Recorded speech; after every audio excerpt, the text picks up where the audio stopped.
Bueno, amigos de la Sociedad Argentina de Medicina, queremos presentar al doctor Adolfo Sabia, que es médico emergentólogo e internista y preside el Consejo de Emergencias de la Sociedad Argentina de Medicina. En los últimos días del año, que parezca mentira, vamos a hacer una actualización, porque esto nos dejó muy recientemente las novedades en resucitación cardiopulmonar. Y como este es un tema que se renueva permanentemente con pequeñas modificaciones, queremos estar al tanto. Esto se va a grabar y después se va a poder poner en YouTube, con lo cual a tener acceso libre, pero lo más importante es poder interactuar en este momento una vez que el doctor Sabia termina su exposición con un montón de preguntas. Así que eso es lo más importante. Desde ya te dejamos con el auditorio de ahora en más. Gracias, Luis, muchas gracias. Eh, por las dudas, como ahí me están mandando algún mensaje de gente que espera en YouTube, no sé si querés poner el enlace de Zoom por las dudas de que alguien como comentario o algo, como por si alguien se quiere sumar al de los que están en YouTube, si no, si no ya largamos. Eh, De la muerte y de los cuernos, hay que decirlo así. bueno, muy bien. ¿Dónde está la media? Ahí se abrieron un par de micrófonos. Eh, Luis, si no estás ahí, los querés cerrar. Sí, ya sé que vas a poner ahora. Está abierto el de Adriana, el de Rosa. Si quieren cerrar los micrófonos, sería un... Para no siempre no sé, por sus hijos. Para el compañero de acá.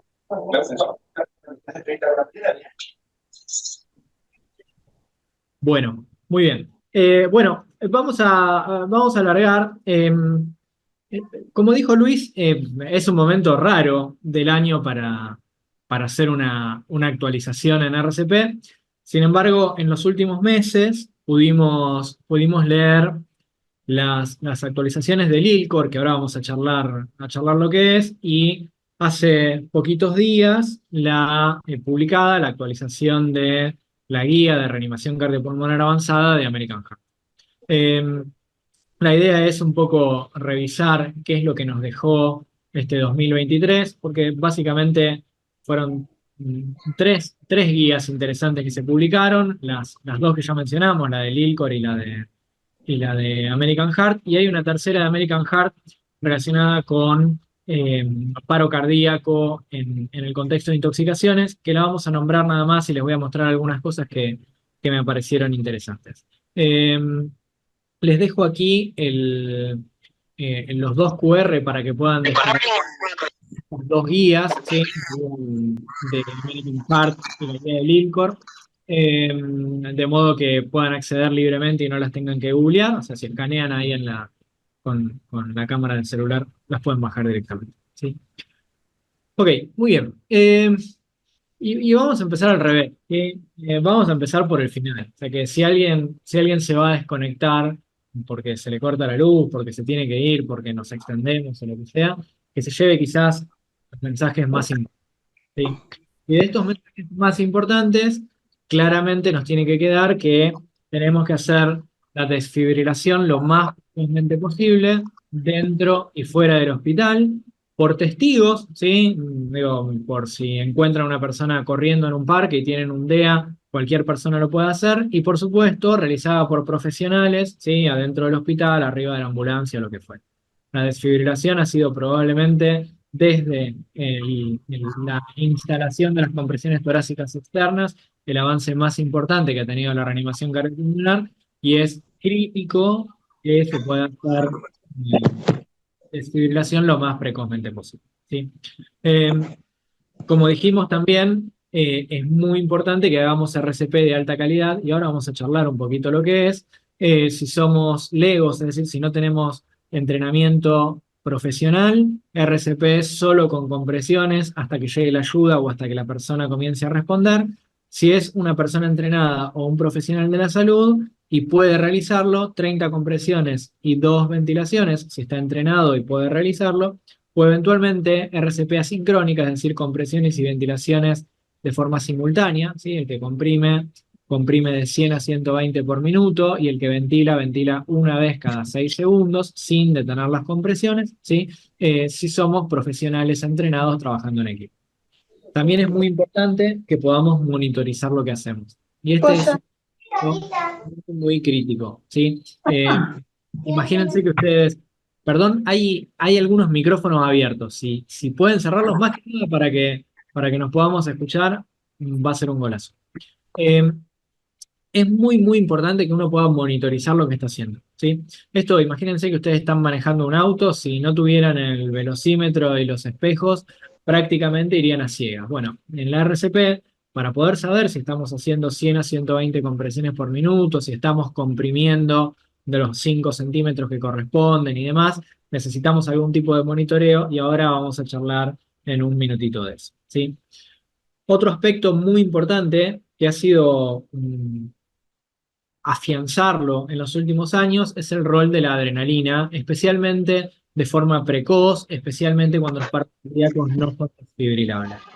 Eh, Cuando se instalan las normas 2000 RP, la adrenalina empezó a tener algún cuestionamiento importante respecto a su uso, en algún contexto incluso se empezó a pensar en que probablemente no sería de utilidad y que hasta podría olvidarse durante la reanimación.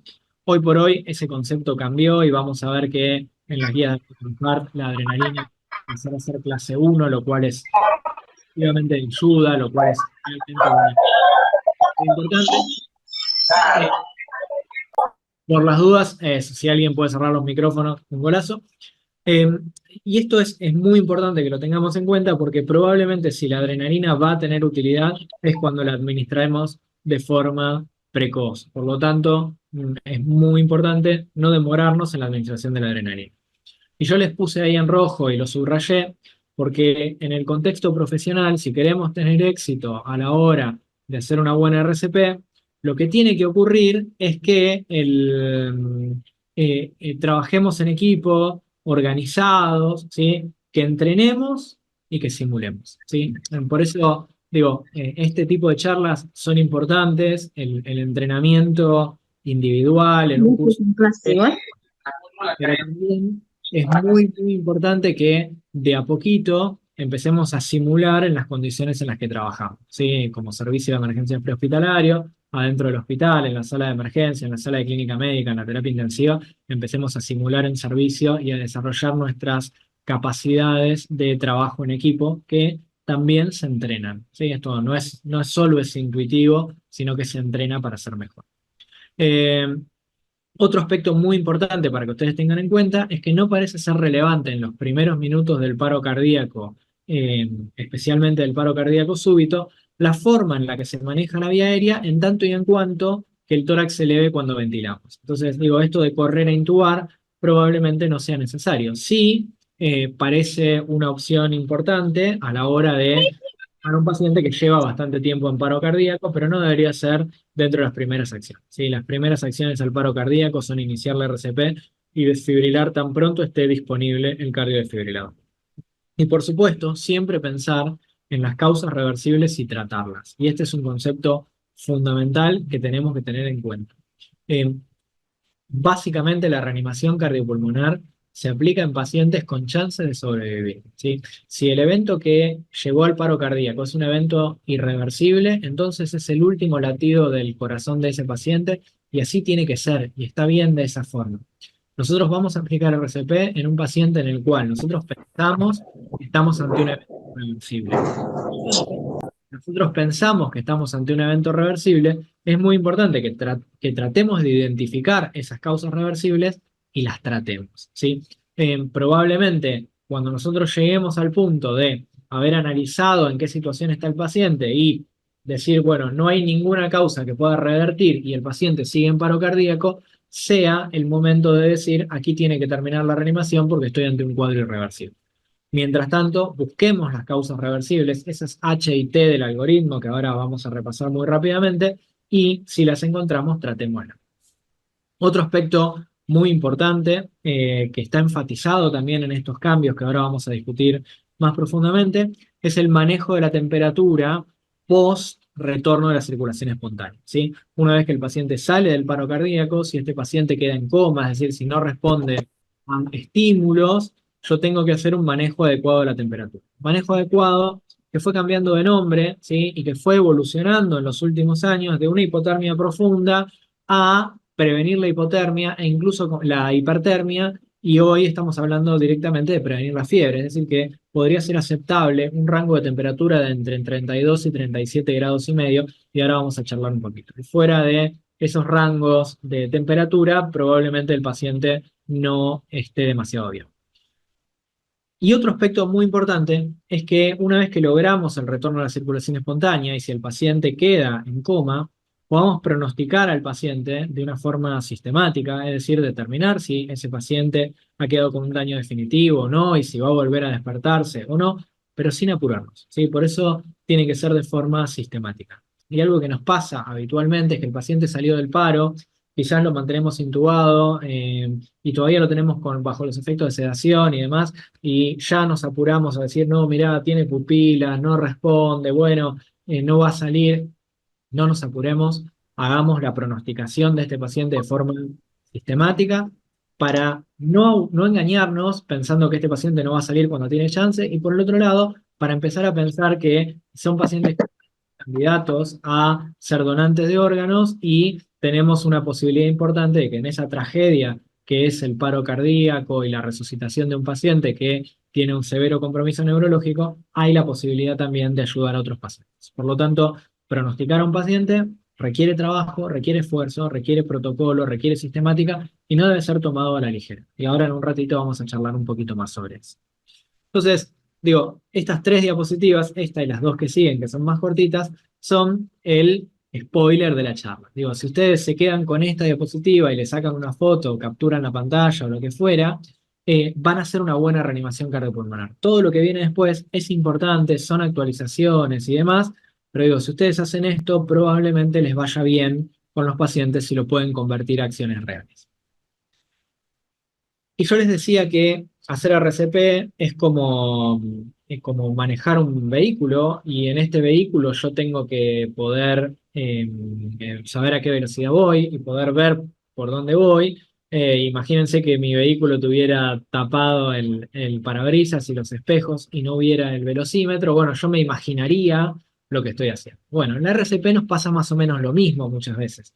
Decimos, bueno, vos tenés que comprimir de 100 a 120 veces por minuto y 5 centímetros de profundidad y no más de 6, y suponemos que lo estamos haciendo bien, pero no tenemos una forma de poderlo confirmar. Bueno, con el tiempo se han desarrollado sistemas de feedback en los entornos donde se usan parches para el desfibrilador. Muchos de estos parches tienen sistemas de sensores que nos informan en la pantalla del desfibrilador la velocidad de la compresión y la profundidad y demás, pero entendemos que no es un recurso que esté al alcance de todo el mundo. El parche es costoso, aún si tenemos los desfibriladores, que la mayoría de ellos son compatibles y demás, el parche es realmente muy oneroso. Entonces, hay alternativas para poder tener feedback durante el RCP. Y son alternativas simples, ¿sí? Una de las alternativas es poner un metrónomo para poder contar la frecuencia de compresiones. Digo, la mayoría de nosotros cuando hemos hecho un curso de RCP, alguien nos ha dicho, bueno, poné Stayin' Alive, poné la Macarena, poné la Marcha de San Lorenzo, lo que fuere. Y está bien en un contexto pensarlo con el tiempo musical, pero sabemos que eso no es práctico en la vida real. Imagínense entrando a la sala donde se les paró el posquirúrgico de la fractura de cadera y ustedes entran con el carro de paro, empiezan a reanimar y ponen Stayin' Alive. Probablemente no sea algo que podamos hacer de rutina en ese contexto. Sin embargo, es totalmente aceptable que ahora cualquiera de ustedes puede googlear la palabra metrónomo, ¿sí? Directamente sin bajar ninguna aplicación. Googlean la palabra metrónomo y en el mismo buscador de Google les aparece un metrónomo que lo pueden setear a 100 por minuto, ¿sí? De 100 a 120 por minuto a la velocidad que ustedes quieran. Ponen play y el metrónomo les va a ir haciendo un ruidito para que puedan seguir la velocidad de las compresiones. Entonces ustedes con ese celular cualquiera googlean metrónomo, setean el 100, 110, 120 por minuto, ponen play y van a tener el ruido para seguir el ritmo. Y en cuanto a medir la profundidad de las compresiones, hay varios dispositivos. Este es uno de los dispositivos menos costosos que hay a disposición, ¿sí? Y que básicamente es una especie de almohadillita, por decirlo de alguna manera, que se coloca sobre el torso del paciente, sobre el tórax del paciente, y ustedes colocan su mano arriba de esta almohadillita, y cuando comprimen, ¿sí? va a hacer un ruidito confirmando que llegaron a la profundidad correcta de compresión. ¿Sí? Es algo así. Compress deep until a sound is heard, according to the next tempo.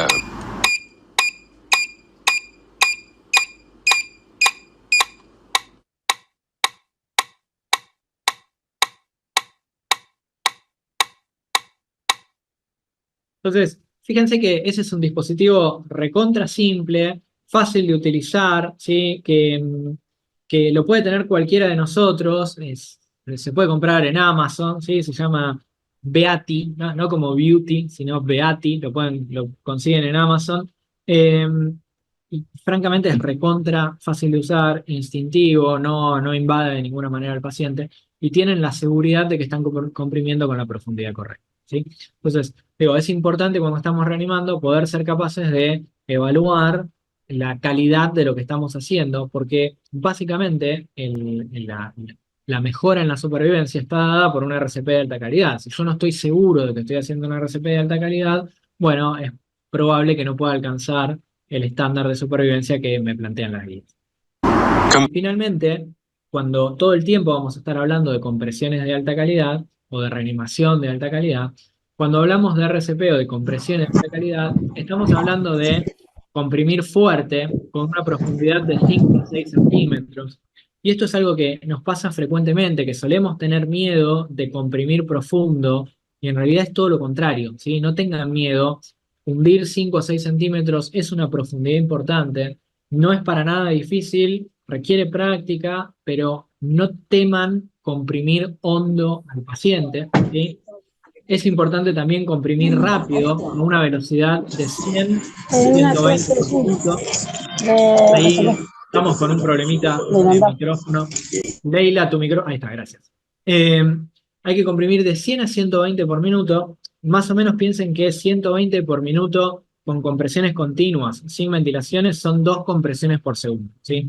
Una época que íbamos bastante más lejos, más lento, y eso francamente no resulta efectivo. De vuelta, por eso es importante poder tener un medidor de profundidad o algo que me dé feedback de la profundidad y algo que me dé feedback de la velocidad o que me ayude o me asista, como puede ser el metrónomo. Pero esto no solo es comprimir fuerte y comprimir rápido, sino permitir el retorno de la pared torácica. Y esto es muy importante, y sin ponernos fisiopatológicos, recuerden que las arterias coronarias perfunden en diástole, ¿sí? Y el corazón va a tener que llenarse en ese periodo en el cual yo dejo de comprimirlo. Por lo tanto, la descompresión, permitir que el tórax recorra todo el camino de vuelta, o sea, no volver a comprimir a mitad de camino, es tan importante como una compresión de alta calidad. Y aquí hay 3 conceptos que son muy importantes, ¿sí? El primero tiene que ver con evitar las interrupciones no esenciales. Y si estas interrupciones tienen que ocurrir, tienen que durar menos de 10 segundos, ¿sí?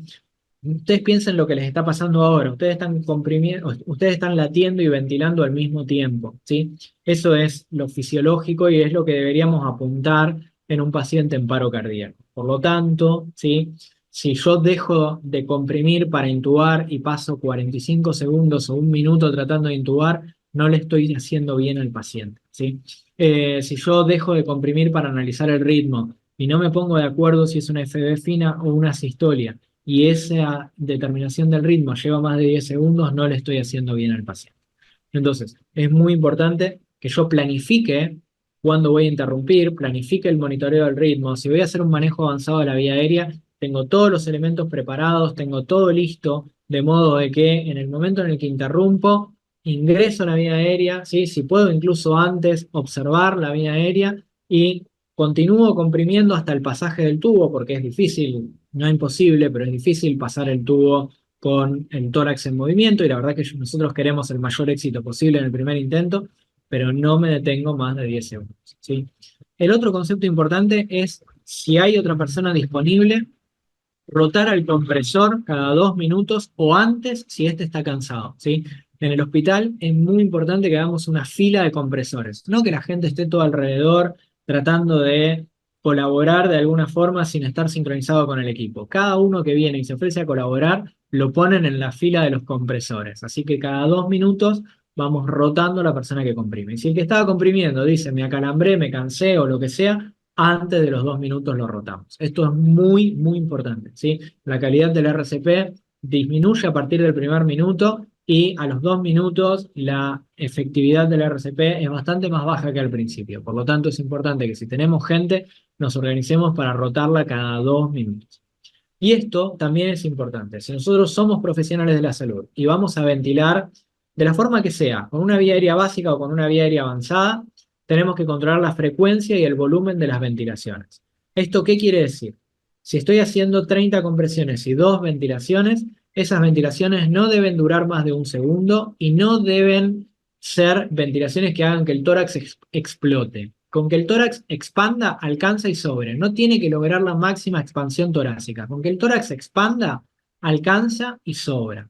Si estoy realizando RCP de forma continua, que esto se puede hacer con vía aérea avanzada y ahora también aceptado con vía aérea básica, el que comprime, comprime de forma continua, ¿sí? 100 a 120 por minuto, y el que ventila, ventila una ventilación cada 6 segundos, es decir, 10 por minuto. No más que eso, hiperventilar durante el paro cardíaco no le hace bien a los pacientes. Ventilando 10 por minuto alcanza para satisfacer la demanda de oxígeno que tiene ese paciente intraparo, y ventilar de más tiene consecuencias negativas. Si no estoy con una vía aérea avanzada, lleva a la broncoaspiración, distensión gástrica. Esa distensión gástrica hace que el diafragma suba, disminuye la capacidad torácica, hay hipertensión en el tórax, hiperinsuflación, no es nada bueno, ¿sí? Por lo tanto, 10 ventilaciones por minuto, una cada 6 segundos, son más que aceptables si estoy haciendo RCP de forma continua, y si estoy haciendo RCP 30 compresiones y 2 ventilaciones, es decir, RCP sincrónica, las ventilaciones no tienen que exceder más de 1 segundo y la cantidad de aire que le voy a ofrecer es la que haga que el tórax se eleve y nada más que eso. Por supuesto, si yo soy un profesional y estoy ventilando con dispositivo de bolsa válvula máscara, o sea, con la bolsa tipo AMBU, esta tiene que estar conectada con oxígeno y el oxígeno abierto a 15 litros. Muy bien. No quiero, pero si alguien se va a desconectar, digo, con estas 3 diapositivas tienen lo que necesitan, ¿sí? O sea, digamos que estas 3 diapositivas son el compendio de lo más importante que tenemos que saber. Ahora bien, la charla, el título de esta charla es ¿qué nos dejó el 2023 en reanimación cardiopulmonar? Y nos dejó dos grupos de recomendaciones importantes, ¿sí? La que un poco dio origen a esta charla, que son las recomendaciones del ILCOR. Digo, esto sin hacer una descripción tan importante. El ILCOR es un comité de enlace entre todas las sociedades científicas más importantes que se encargan de reanimación, ¿sí? La Asociación Americana del Corazón, la Asociación Australiana y Neozelandesa, el Concilio Europeo de Resucitación, la Asociación de Resucitación de la India, la de África, la de Sudáfrica y demás, y se une como un miembro invitado, por decirlo de alguna forma, el Comité Internacional de la Cruz Roja, ¿sí? Entonces son 7 sociedades más un miembro invitado. Todas estas sociedades sacan recomendaciones a través del ILCOR que son recomendaciones generales. Después cada una de estas sociedades las adapta un poco a la realidad de su sistema de salud, a las causas más habituales de paro cardíaco en su entorno y demás. O sea que las recomendaciones del ILCOR son recomendaciones generales y luego cada sociedad las adapta, ¿sí? La American Heart por un lado, el Comité Europeo por el otro, y de hecho si ustedes leen las guías europeas, tienen algunas diferencias, cada vez menores, pero tienen algunas diferencias con las guías americanas. Como dato de color, ¿sí? La Sociedad Interamericana del Corazón está representada en el ILCOR, la Sociedad Interamericana del Corazón está representada en el ILCOR. Sin embargo, en los miembros de los grupos de tarea hay solo 3 sudamericanos, ¿sí? Un colega de Perú, un colega de Brasil y un colega de Chile, ¿sí? No hay más representación sudamericana que eso, y es interesante porque las guías de American Heart de reanimación avanzada, la última página, yo después les compartí eso para que lo puedan buscar, dice que hay que buscar la forma de que las guías sean un poco más inclusivas y representar a todos los estratos sociales y a todas las etnias y demás, pero bueno, Sudamérica no está muy representada en el ILCOR, que es algo que indudablemente tiene que cambiar porque hay características muy propias. Nosotros tomamos mucho de las guías americanas y tenemos nuestro Consejo Argentino de Representación y demás. Sin embargo, nuestra realidad no está del todo relacionado ni con las guías americanas ni con las guías europeas. Entonces, digo, pareciera ser interesante que haya algún representante o más representación sudamericana de la que realmente hay. Dicho esto, es el 7º año consecutivo que el ILCOR publica estas recomendaciones. Antes, el ILCOR no es que tiene 7 años, pero no eran tanto más en cuenta sus recomendaciones, pero a partir del 2015 las empezaron a hacer de forma sistemática y se publican en las revistas más importantes. Yo el link que les pasé en la primera diapositiva es de la revista Circulation, pero lo van a encontrar en la revista europea, lo pueden bajar de la página del ILCOR. Entonces, digo, esto está bueno porque digamos que todas las sociedades tienen como compromiso publicar las guías del ILCOR y después, si lo desean, sacar sus propias recomendaciones locales. En estas guías 2023 se revisaron como 90 tópicos en general y de estos 90 tópicos hubo 25 revisiones sistemáticas de todos los temas, que por supuesto partían de una pregunta en formato pico y demás. No importa demasiado meternos tan profundo en lo metodológico, está bastante explicado en la guía, ¿sí?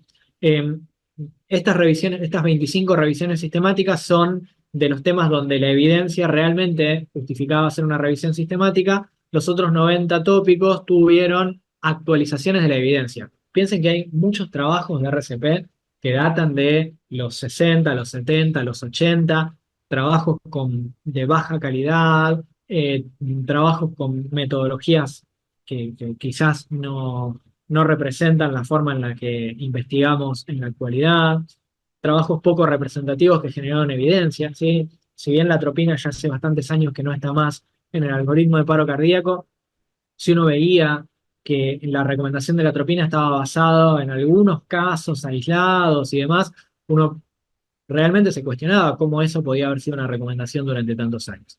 Entonces, hubo 25 revisiones sistemáticas que, por la complejidad del tema y por la nueva evidencia y por la calidad de la evidencia, lo justificaron, pero hubo unas 90 revisiones en total con actualización de la evidencia para ver si se había publicado algo nuevo al respecto. Sí es interesante, y esto está en las guías del ILCOR, y si les gusta meterse un poquito en la metodología, imagínense que investigar en paro cardíaco no es nada fácil. Probablemente investigar en emergencias no es fácil. Imagínense investigar en paro cardíaco, que es una patología donde el default es la mortalidad, porque en las mejores series la supervivencia llega al 30%, puede haber alguna que un poco más, pero digamos que el default es la mortalidad. Y uno ahí tiene que demostrar efectividad en algo donde el default es la mortalidad. Entonces, y investiga en un entorno para nada controlado, ¿sí? Y hacer doble ciego, investigar contra placebo en este contexto, francamente es muy difícil. Entonces, digo, hay muchas limitaciones y por eso van a ver que muchos de los trabajos tienen un nivel de evidencia digamos, que es muy bajo porque la calidad de los trabajos es muy baja, porque es lo mejor que se puede hacer. Van a haber muchas revisiones de casos, van a haber mucho trabajo retrospectivo, van a haber muchos ensayos open label, porque es difícil hacerlo a ciegas. Van a haber muchos pacientes excluidos de los trial, porque por ahí en la desesperación el equipo decidió excluirlo para avanzar con otro tratamiento que el trial no permitía. Entonces, digamos que van a haber mucha evidencia de muy baja calidad, es lo que tenemos, pero no se compara con lo que había hace 20 años. Si ustedes miran en retrospectiva, cada vez tenemos más evidencia y de mejor calidad. Por eso cada vez tenemos más evidencia clase 1, es decir, evidencia de que es definitivamente útil, y afortunadamente también cada vez tenemos evidencia clase 3, es decir, de que hay cosas que no hay que hacer porque no cambian el pronóstico y es un malgaste de tiempo y recursos, o porque incluso evitan que algunos pacientes pudieran tener recuperación. Por lo tanto, digo, mientras más clase 1 y más clase 3 tengamos, quiere decir que estamos un poquito más por mejor camino. Sin embargo, van a haber mucha recomendación de buenas prácticas o de opinión de expertos, porque francamente al haber tan poca evidencia, bueno, es lo mejor que tenemos, ¿sí? Y que son la mayor parte de las cosas que van cambiando en el transcurso de los años. Las guías del ILCOR básicamente revisaron varios tópicos, ¿sí?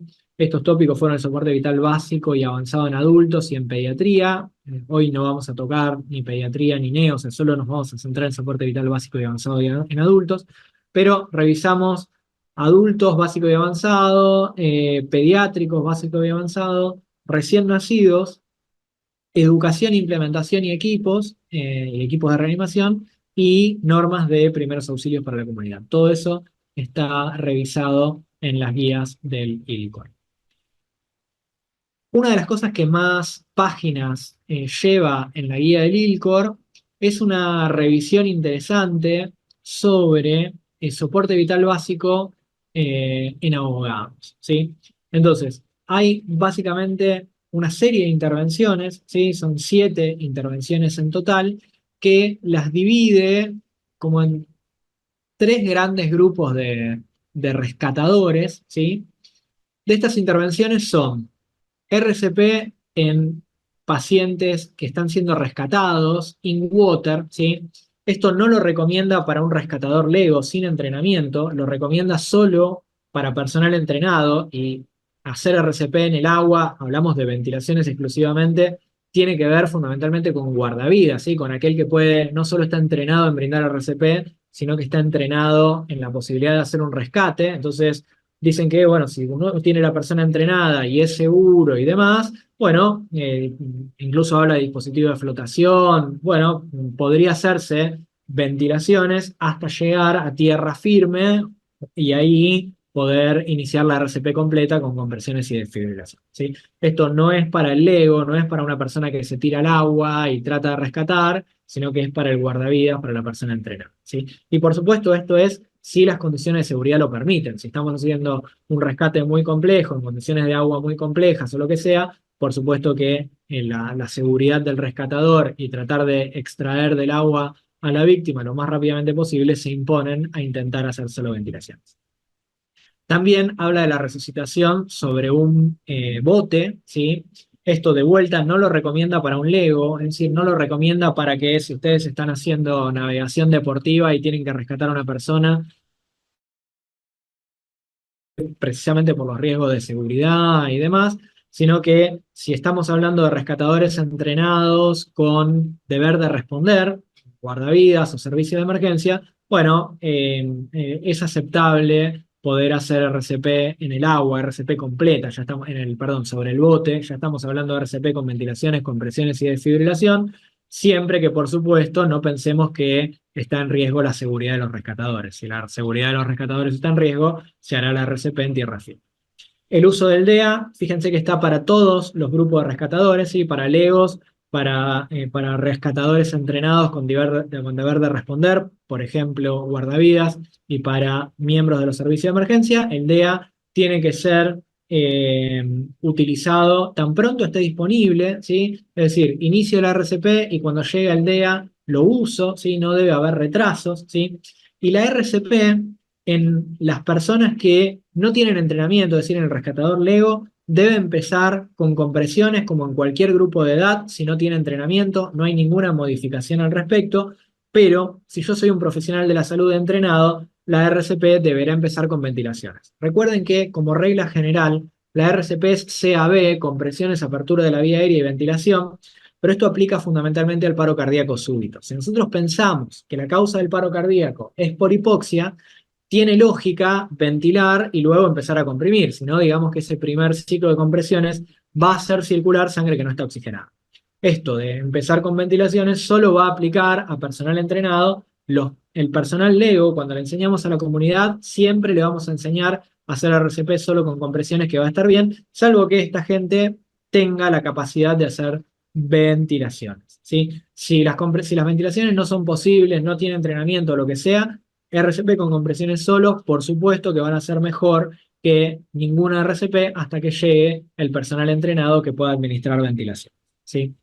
En caso de que sea un rescatador de la comunidad, podría ser aceptable la ventilación de boca a boca o una máscara de ventilaciones, que es una Pocket Mask que tiene un filtro N95, ¿sí? Esto, digamos que tiene más que ver con el entrenamiento y tiene más que ver con la voluntad de realizar RCP con ventilaciones especialmente sin el elemento de protección personal, lo cual no es la mejor indicación, ¿sí? Si es un profesional de la salud, por supuesto que lo ideal, si son varios profesionales, es que hagan ventilaciones con el dispositivo bolsa, válvula, máscara, que es la bolsa tipo ambú, ¿sí?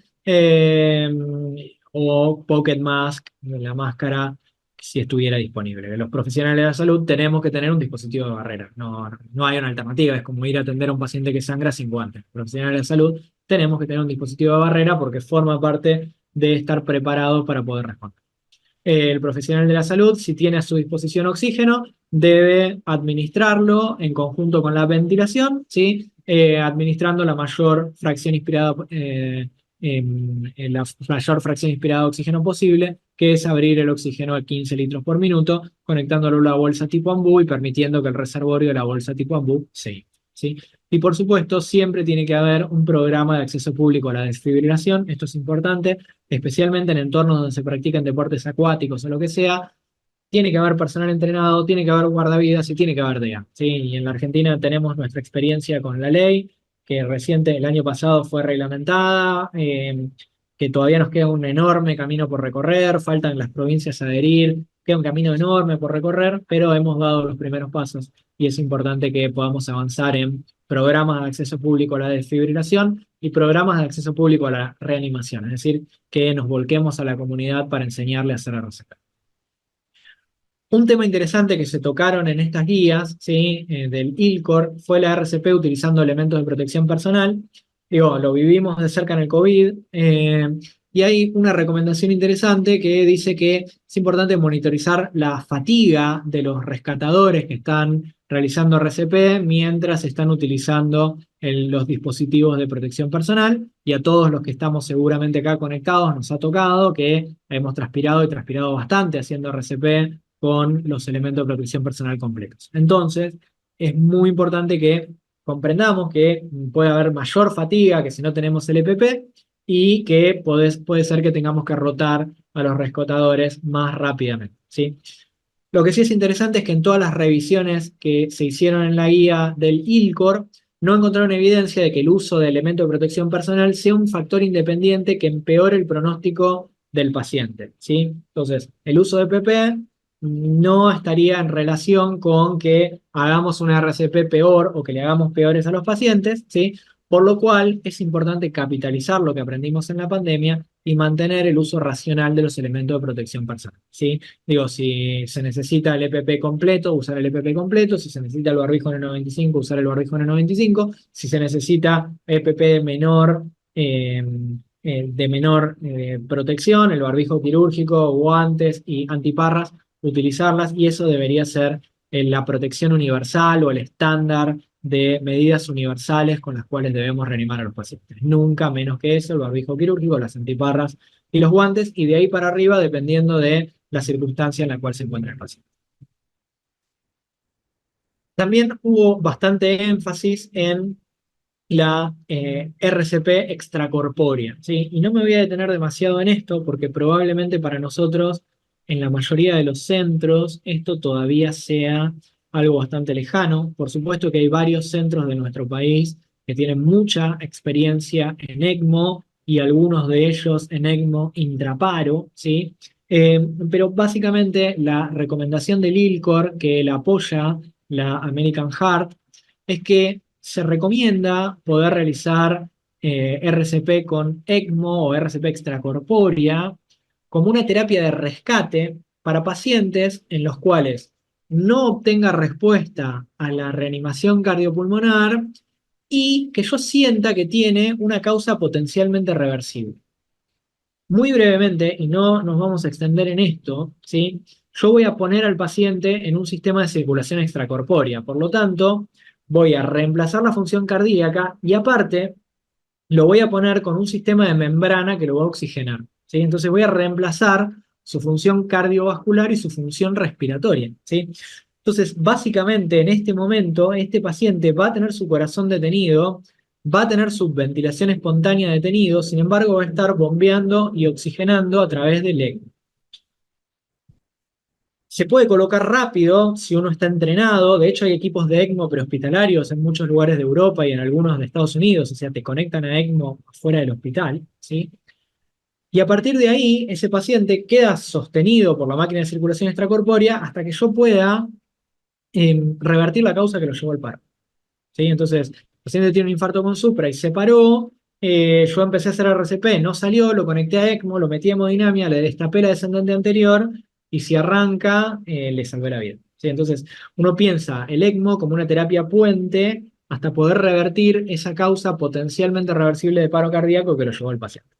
Por supuesto que esto tiene implicaciones económicas, de recursos y éticas ilimitadas, ¿no? ¿Está vivo o está muerto? ¿Hasta cuánto? ¿Cómo? ¿Cuándo apago el ECMO?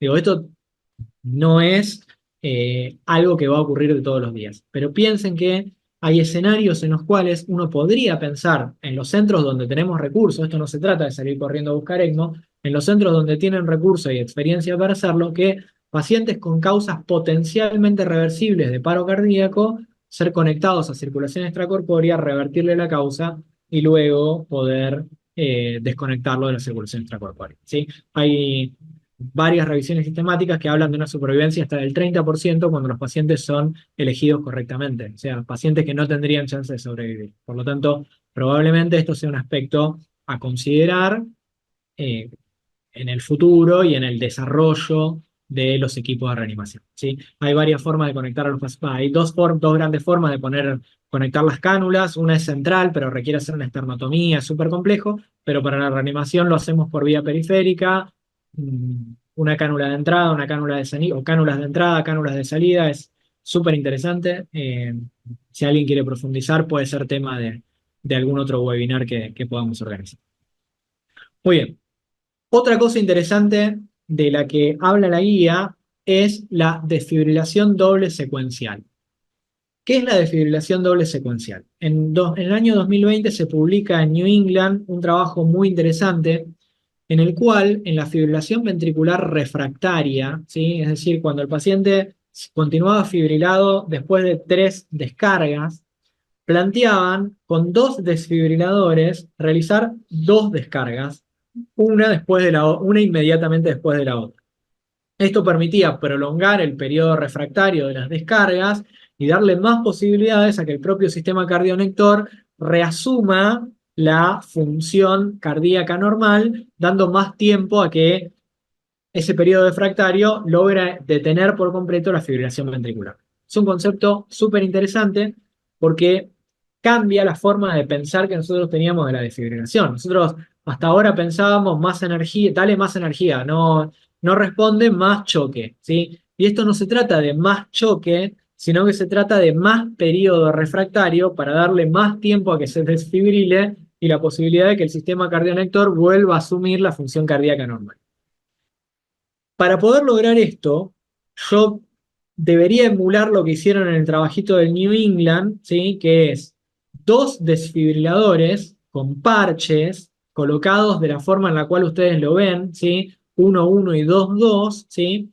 Y activados por un solo operador, de modo que sea disparo, disparo. O sea, disparo 1, disparo 2, no deben ser simultáneos, son secuenciales. El nivel de evidencia es bajo, faltan trabajos, es decir, no es un metaanálisis ni nada por el estilo. Están apareciendo trabajitos, pero por ahora son pocos pacientes y por supuesto que no es fácil hacer un doble ciego de esto.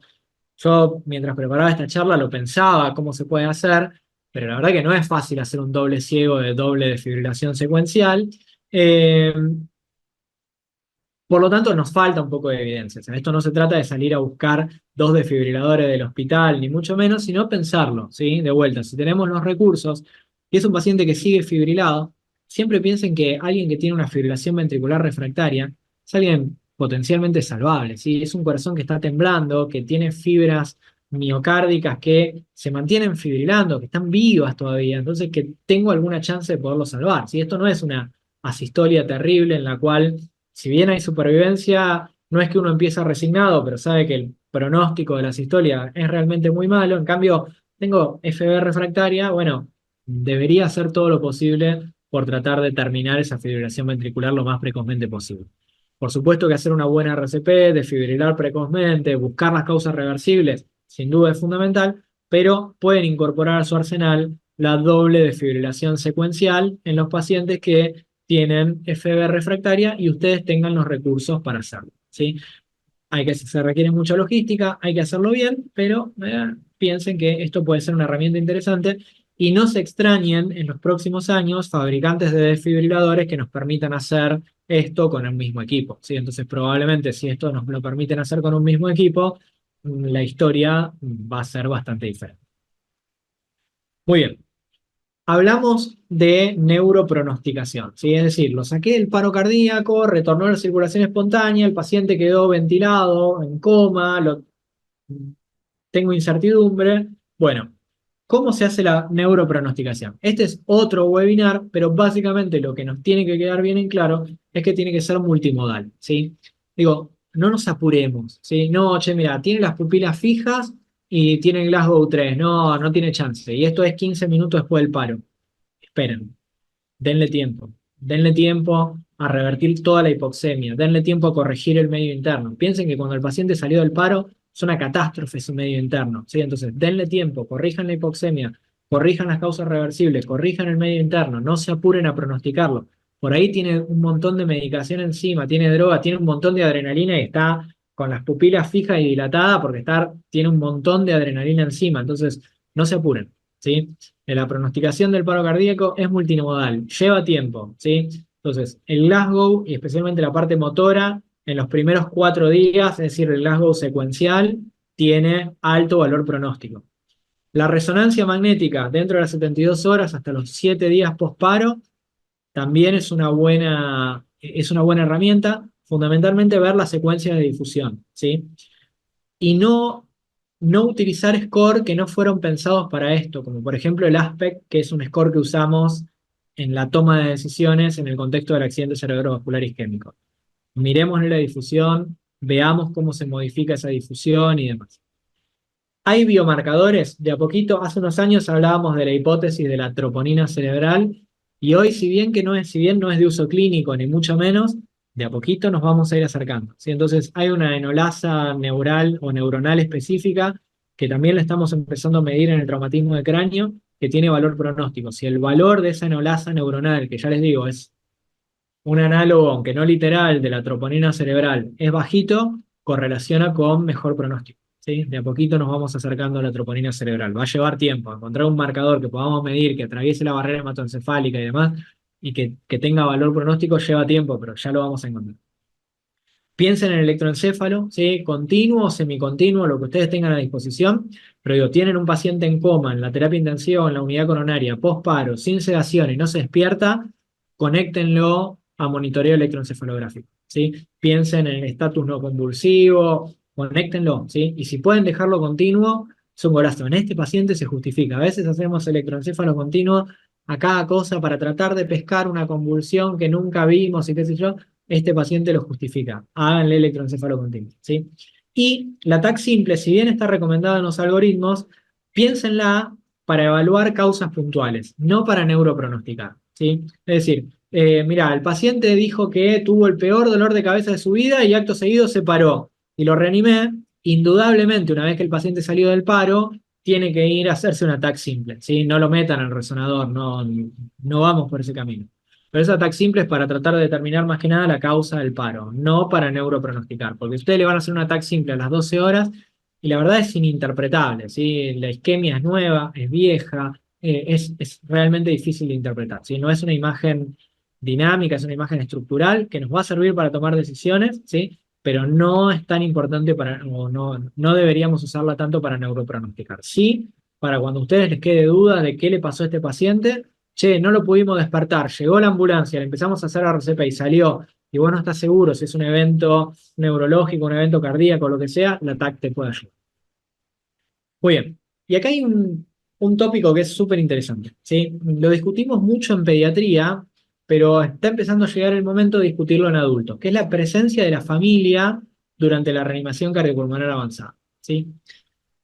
Y ustedes me van a decir, che, Adolfo, pero digo, todos hemos estado reanimando en condiciones malas, muy malas, desastrosas y a veces en condiciones buenas, pero a todos nos ha pasado que hemos tenido que no podíamos intubar, que no podíamos encontrar la vía, que no podíamos interpretar el ritmo, que fracturamos una costilla, que se nos salió la vía central que el paciente tenía y empezó a sangrar, que se nos salió el tubo, que nos discutimos entre nosotros por una toma de decisiones o lo que fuere.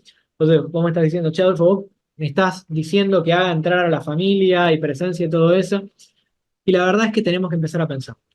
¿Sí? Y tenemos que empezar a pensarlo porque, dado que el paro cardíaco es un evento que tiene tan baja supervivencia, ¿sí? Deberíamos empezar a pensar que quizás afuera de la habitación tenemos otras personas a quien también tenemos que ayudar. Y hay muchísima evidencia que dice que una forma interesante de empezar por del duelo y de lidiar con el duelo es la presencia de la familia durante la reanimación, si es que la familia quiere, si es que el escenario está en condiciones, si es que tengo un personal de salud que se pueda quedar al lado y le explique lo que estamos haciendo, ¿sí?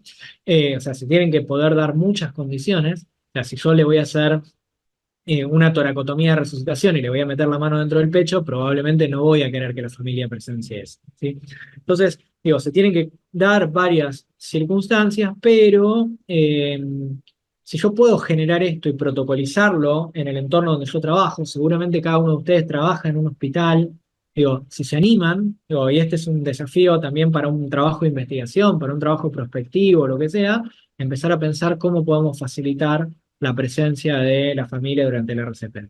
Piensen que en el paciente internado y también en el paciente prehospitalario, la familia mayormente no logra entender que cuando nosotros llegamos el paciente ya estaba parado y probablemente ya estaba muerto, adentro del hospital y afuera del hospital. Para la familia, cuando nos lo entregaron estaba vivo y cuando nosotros volvimos a abrir la puerta, salimos a decirle que estaba muerto. Por lo tanto, hay un momento de ese paso de la vida a la muerte que la familia no presenció y que podría ser interesante, y de vuelta, esto no es una obligación ni mucho menos, pero que podría ser interesante que generemos las condiciones para que la familia lo presente. Por supuesto, intrahospitalario y eventualmente en algún futuro, con mucha organización, extrahospitalario. Pero de vuelta, tienen que darse muchas condiciones. Si estas condiciones no se dan, es un evento traumático. Si yo fuerzo a la familia para que lo vea y le digo, mire, porque después me van a reclamar, es una catástrofe. Si yo lo pongo a bolsear al familiar, es una catástrofe, ¿sí? Si yo no me entiendo bien con mi equipo de trabajo y el familiar presencia eso, es una catástrofe.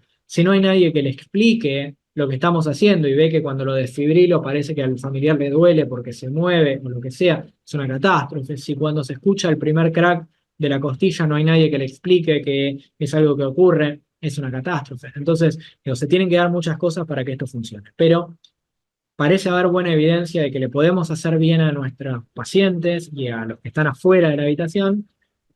Y parece un desafío interesante para nosotros porque nos fuerza a organizarnos mejor, ¿sí? Digo, si sabemos que está la familia presenciando el paro cardíaco, bueno, nadie le va a tirar al compañero con un tubo porque no puede intubar, o no nos vamos a gritar entre nosotros, o lo que sea, cosas que no deberían ocurrir. Bueno, son una garantía de que nos vamos a esforzar para que esas cosas no ocurran y modifica un poco nuestra conducta. Entonces, la verdad que está bueno.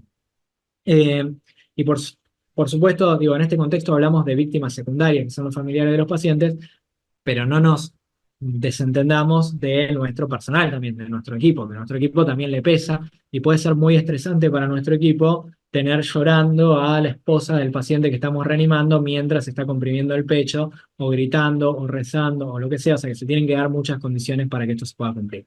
Fuera de eso, parece un desafío interesante, quienes lo hayan probado, eh, a quienes nos gusta esto, eh, nada, si lo podemos organizar bien, cuando termina la reanimación nos sentimos bien de esto. ¿Sí? Así que nada, los desafío a que lo pongan en el radar y lo piensen. Ok, ya vamos terminando, así no me excedo con el tiempo. Esto es de la guía de reanimación cardiopulmonar avanzada actualizada de American Heart, no es del ILCOR esta diapositiva, pero ¿qué nos dice? Medicación vasopresora durante el paro cardíaco, ¿sí? Clase 1, ¿sí? Adrenalina y lo más precozmente posible, ¿sí? Cada 3 a 5 minutos, no más frecuentemente, ¿sí? Clase 2A, cada 3 a 5 minutos. Y clase 3, que ahí me quedó tapado por la captura que hice de la guía, clase 3, no dar dosis altas, ¿sí? Es decir, es 1 miligramo cada 3 a 5 minutos, punto, no es otra cosa. No es 1 miligramo por minuto, no son 5 miligramos, nada. Clase 3 no le hace bien a los pacientes y está demostrado. Entonces, adrenalina lo más frecuentemente posible, cada 3 a 5 minutos, ¿sí? Y no dar dosis altas, eso es clase 3.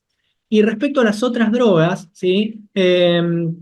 La vasopresina sola o la vasopresina más corticoides podría considerarse, pero la verdad es que no ofrecen ni ventajas o como sustituto para la adrenalina. Por lo tanto, ¿por qué complicar? ¿Sí? O sea, a mí me gusta la vasopresina, me gusta como droga en el shock séptico y demás. Sin embargo, en el paro cardíaco, piensen en las guías 2000, la vasopresina desplazó a la adrenalina. Ya me siento viejo hablando de guías de hace 25 años, pero la vasopresina en las guías 2000 desplazó la adrenalina y hoy está prácticamente olvidada, ¿sí? Y piensen que en las drogas que no son vasopresores, ¿sí? Como la amiodarona o la lidocaína, se pueden considerar exclusivamente en los ritmos que son refractarios a la desfibrilación, no en la sistolia, no en la actividad eléctrica sin pulso, que ahí solo vamos a administrar adrenalina, sino en los ritmos que son fibrilación ventricular o taquicardia ventricular sin pulso y refractaria. Es decir, le di la primera descarga, después de la primera descarga, eventualmente pongo la vía si no la tenía puesta, después viene la segunda descarga, después de la segunda descarga di la primera adrenalina, después di la tercera descarga y después de la tercera descarga di la primera dosis de amiodarona o lidocaína, ¿sí? La lidocaína volvió hace 2 años, la verdad que nos desacostumbramos un poco a la lidocaína, no es fácil en el paro cardíaco decir 1 a 1,5 miligramos kilo, la verdad que todos nos casamos un poco con la amiodarona por practicidad, 300 miligramos, o sea, 2 ampollas la primera dosis, y 150 miligramos, es decir, una ampolla la segunda dosis, y estamos bien. No hay ninguna que sea superior que la otra. Si ustedes tienen solo lidocaína en vez de amiodarona, está perfecto también. Si ustedes prefieren lidocaína en vez de amiodarona, está perfecto también. Recientemente hubo algunos trabajos de administrar corticoides intraparo cardíaco. La verdad es que el beneficio es incierto. No salgan a hacer esto.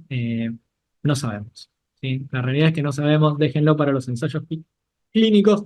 Capaz que el año que viene hablamos, pero la verdad es que no parece haber beneficio. Hasta hace un tiempo dijimos no de ninguna manera, hoy se abre con algunos trabajos una puertita, pero no nos parece que esto vaya a ser algo que cambie el juego, ¿sí?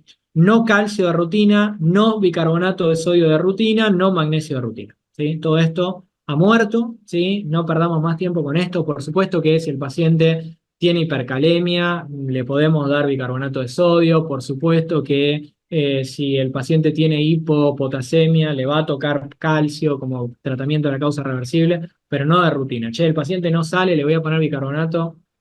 No nos sirve, ¿sí? No nos sirve el bicarbonato para tratar la acidosis causada por el paro cardíaco. Por supuesto que si el paciente se paró por la acidosis, porque ustedes le sacaron gases, tiene una cetocidosis diabética y tenía 6,8 de pH, no hay duda que le va a tocar bicarbonato intraparo. Pero si lo que ustedes están tratando es la acidosis secundaria al paro cardíaco, no pierdan tiempo porque no le van a hacer bien a los pacientes, ¿sí?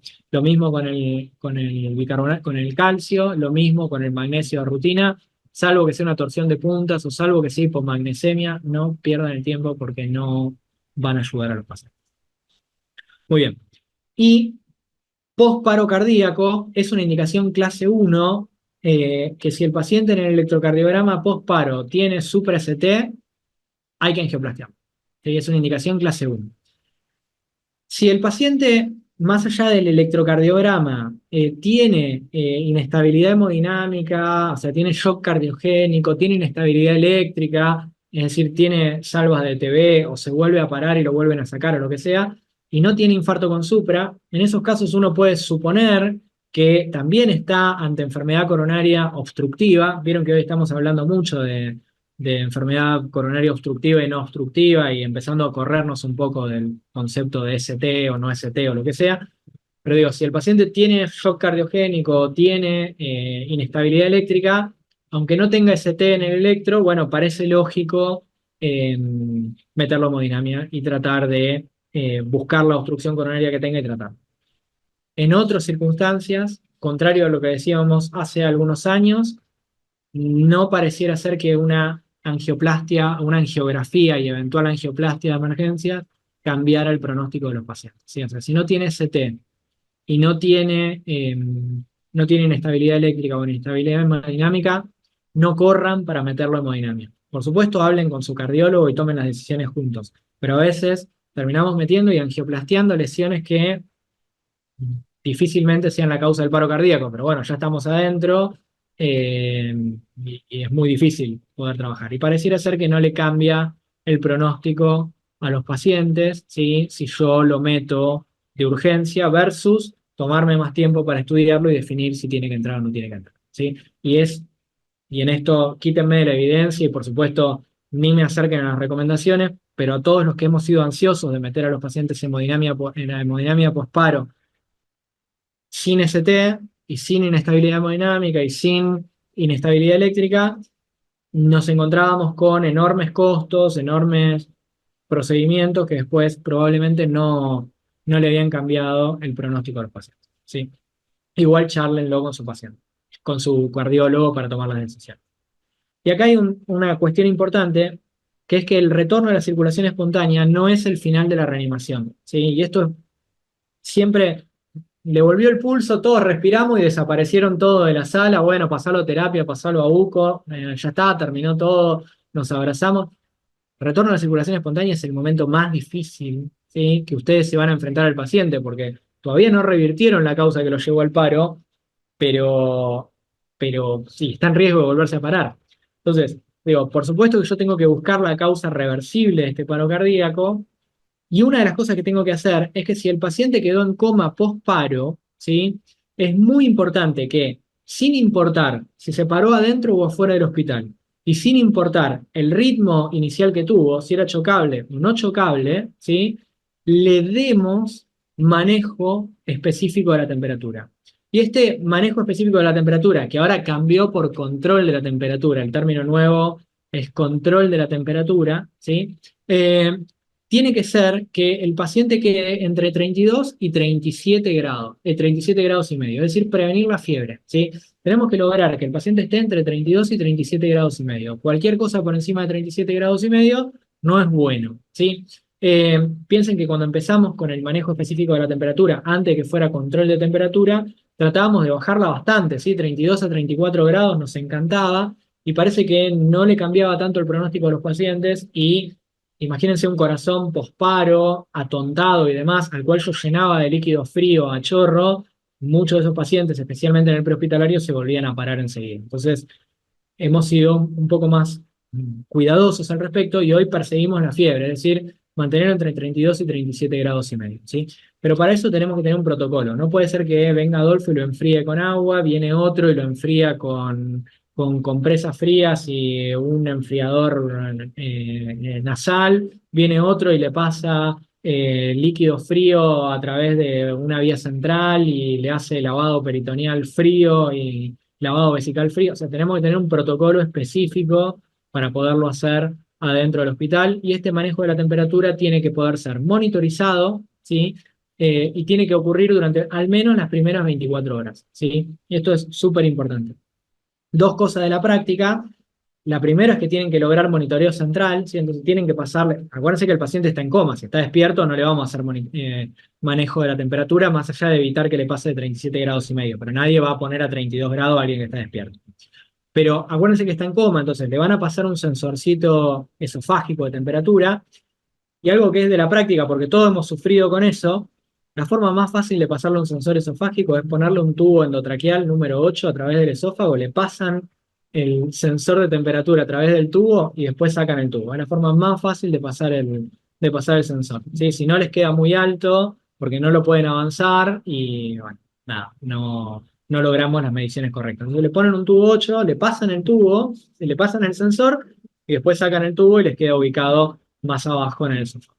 Y lo otro, tenemos que prevenir que tiemble, ¿sí? O sea, cuando ustedes lo ponen a 32 grados, tiembla. Entonces van a tener que hacer todo lo posible sin calentarlo para que tiemble y muchas veces eso implica paralizarlo un poquito, que no es algo que queremos, pero bueno, si el paciente está temblando con desesperación, no nos va a quedar otra, porque aumenta el consumo de oxígeno y por el otro lado, porque no vamos a lograr nunca el control de la temperatura, porque a medida que empieza a temblar, vuelve a levantar la temperatura y no lo podemos mantener frío. ¿Está? Entonces, digo, controlar el temblor es súper importante con todos los medios que lo podamos hacer, digo, pero podría ser necesario que en algún contexto incluso lleguen a tener que paralizarlo si lo enfriaron mucho al paciente.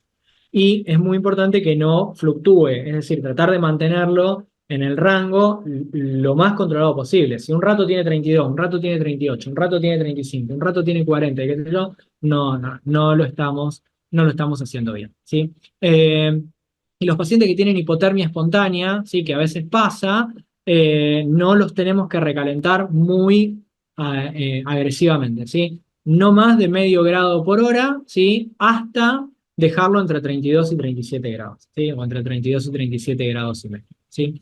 Eh, y sean cuidadosos en el prehospitalario, no lo llenen de líquidos helados porque no nos va bien, eso es clase 3, no tiene beneficio e incluso podría hacerle mal a los pacientes. Finalmente, este es el algoritmo de American Heart de reanimación avanzada, no lo vamos a recorrer demasiado, ¿sí? Simplemente, si ustedes se fijen, reconocemos el paro, iniciamos la RCP, conectamos el desfibrilador, determinamos si es chocable o no chocable, si es chocable lo chocamos inmediatamente, ¿sí? Hacemos la descarga, colocamos el acceso vascular si el paciente no lo tenía, si no podemos lograr un acceso endovenoso, puede ser un acceso intraóseo. Siempre primero el endovenoso y llegado el caso el intraóseo. Ojo que el acceso intraóseo en adultos, por un lado, pareciera no tener tan buena efectividad en cuanto al retorno a la circulación espontánea como el acceso endovenoso, no así en pediatría, que es excelente. Y por el otro lado, me requiere entrenamiento y me requiere una aguja especial. Yo con una boca 14 no me meto en la tibia de un adulto. Sí lo hago en un niño de 6 meses, ¿sí? Entonces, para la tibia de un adulto necesito una aguja intraósea, que hoy no es nada económica, o una aguja de pamo, que eso lo conseguimos fácil en cualquier hospital, ¿sí? Háganse amigo del hematólogo, ¿sí? Pídanle la aguja de pamo, háganse amigo del farmacéutico y pídanle la aguja de pamo, que puede ser una buena herramienta, ¿sí? Pero siempre preferimos el acceso endovenoso primero. Si hacemos 2 minutos de RCP, volvemos a ver el ritmo, si es chocable lo chocamos y como ya teníamos el acceso vascular, ponemos la primera dosis de 1 miligramo de adrenalina y de ahí en más cada 3 a 5 minutos. Y continuamos haciendo RCP durante 2 minutos, si el ritmo es chocable, volvemos a chocar y ahí viene amiodarona o lidocaína, pensar las causas reversibles y demás. Si el ritmo no era desfibrilable, trate las causas y continúe con la RCP y administre adrenalina cada 3 a 5 minutos. Y sí es muy importante que recordemos que las causas reversibles son estas, que son las H y las T: hipovolemia, hipoxemia, acidosis, hipohiperpotasemia, hipotermia, neumotórax, atención, taponamiento cardíaco, tóxicos, trombosis pulmonar y trombosis coronaria. Entonces, piensen en las causas reversibles y trátenlas. Dependiendo de los recursos que ustedes tengan y el entorno donde ustedes estén, el resultado va a ser diferente, ¿sí? En el prehospitalario, difícilmente yo pueda hacer algo para sospechar o tratar la hipercalemia, ¿sí? Sin embargo, si yo tengo el paciente internado, voy a pedirle a mi compañero que rápidamente vaya a buscar el último laboratorio del paciente y si tiene 9 de potasio, voy a iniciarle el tratamiento con el gluconato de calcio, lo que sea, rápidamente para tratar de tratar a ese paciente, ¿sí? Si tiene sospecha de un neumotórax, atención, porque le puse una vía central, el paciente empezó con disnea, estoy esperando la placa de tórax y el paciente se para, rápidamente lo descomprimo, no espero ninguna placa de tórax ni nada, porque yo tengo la sospecha de que esa es la causa reversible, ¿sí? Piensen y traten las causas potencialmente reversibles. Y este es el manejo posparo. De vuelta no nos vamos a detener ahí. El paciente salió del paro. Si está en coma, no lo extuben, ¿sí? Hagan un buen manejo del parámetro ventilatorio, 10 ventilaciones por minuto. Titulen el oxígeno para que sature entre 92 y 98%, ni más ni menos, o sea, no lo quiero saturando 100, ¿sí? La hiperoxia es mala, por supuesto que la hipoxia mata, pero la hiperoxia es mala. Traten de ponerle capnografía o medir los gases para tener una presión parcial de dióxido de carbono entre 35 y 45, ¿sí? Es decir, ni hipoventilar ni hiperventilar, ¿sí? Lograr una presión arterial sistólica de 90 milímetros de mercurio, hacer un electro rápidamente, si tiene ST, o tiene shock cardiogénico, o tiene inestabilidad eléctrica, lo llevamos a hemodinamia, ¿sí? Me fijo si está en coma o no está en coma. Si está en coma, manejo de la temperatura, TAC cerebral para pensar alguna causa que pueda haber tenido el paciente, monitoreo electroencefalográfico, manejo neurocrítico. Si está despierto, buenísimo, traten todas las causas reversibles, ¿sí? Y cuiden a su paciente, ¿sí? Siempre piensen en las causas reversibles. Al final del día, el manejo posparo es ABC y tratar las causas reversibles. Si ustedes en eso no se van a equivocar nunca. Y por supuesto, un electro inmediatamente pesquen el ST, porque si tiene ST y lo meten en hemodinamia, le van a hacer mucho bien al paciente. Y lo último, hay una guía que también se publicó a mitad de este año, que son las recomendaciones de American Heart respecto al paro cardíaco asociado con toxicidad. Yo acá les puse en el QR un link al resumen de la guía en castellano, que como ya salió hace bastante, está muy bueno. Péguenle una mirada, hay mucho material a aquellos que nos interesa el tema, hay mucho de no usen flumacenil, que es mala idea, que es algo que venimos profesando desde hace bastante tiempo, pero está bastante buena, está en castellano, así que si quieren escanear ese QR, se la van a poder bajar libremente. Y la guía tiene dos algoritmos, no los vamos a desarrollar, que son algoritmos tanto para primeros auxilios como para profesionales, relacionados con el consumo de opioides, ¿sí? Piensen que en Estados Unidos es una epidemia el consumo de opioides. Administrar naloxona es una intervención de primeros auxilios. Ustedes pueden ir a cualquier farmacia de Estados Unidos y comprar sin receta naloxona intranasal. Van a ver la naloxona en el cinturón de los policías, y los policías van pasándole naloxona a la gente que encuentran tirada en la calle.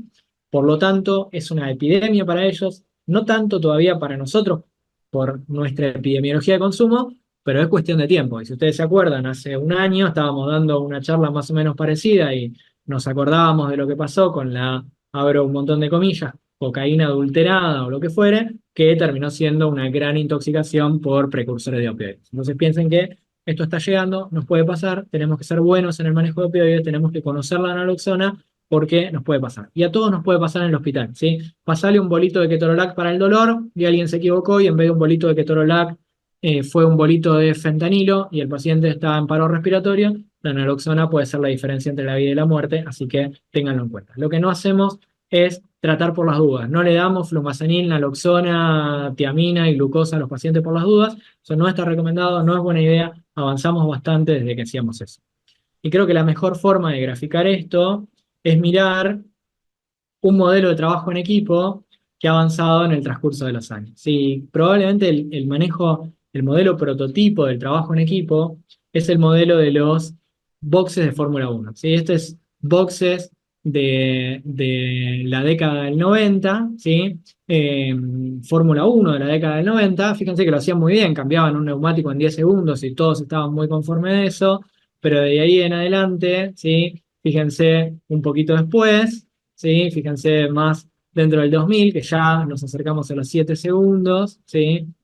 Y fíjense más cerca del 2010, y, y nos vamos a los 4 segundos, ¿sí? Y fíjense ahora, o 2020, y fíjense ahora 2023, cómo cambiamos la rueda en 2 segundos, ¿sí?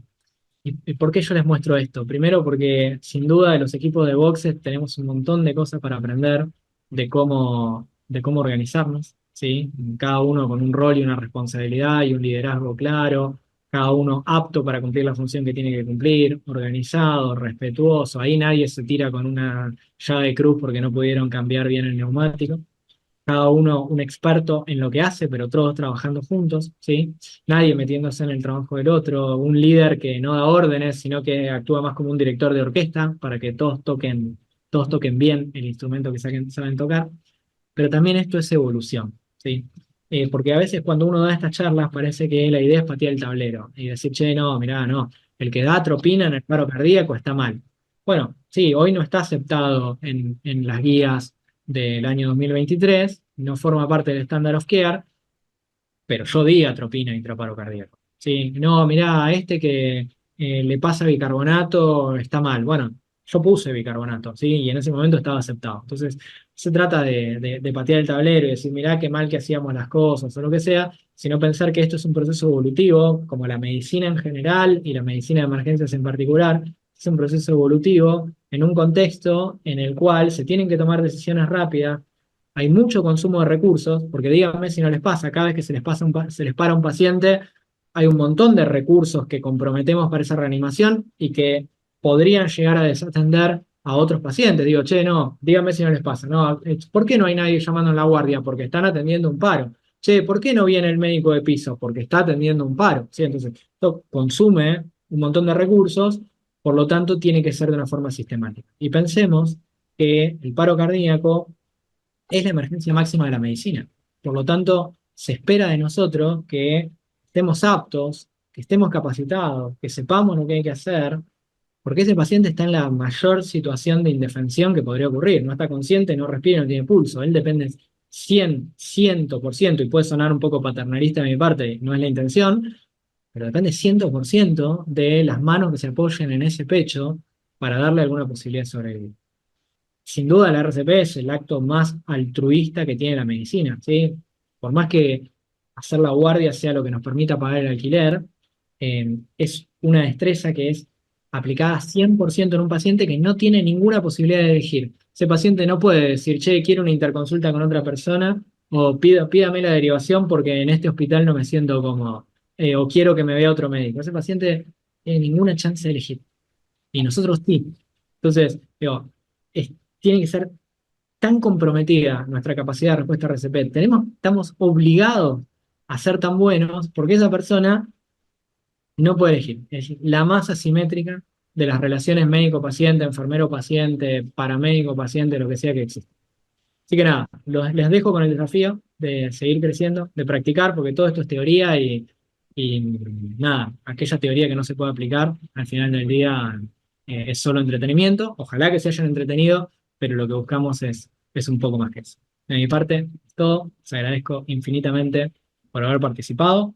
No sé, Luis, si hay tiempo para alguna pregunta o cerramos acá y las puedo contestar por mail si las hubiera.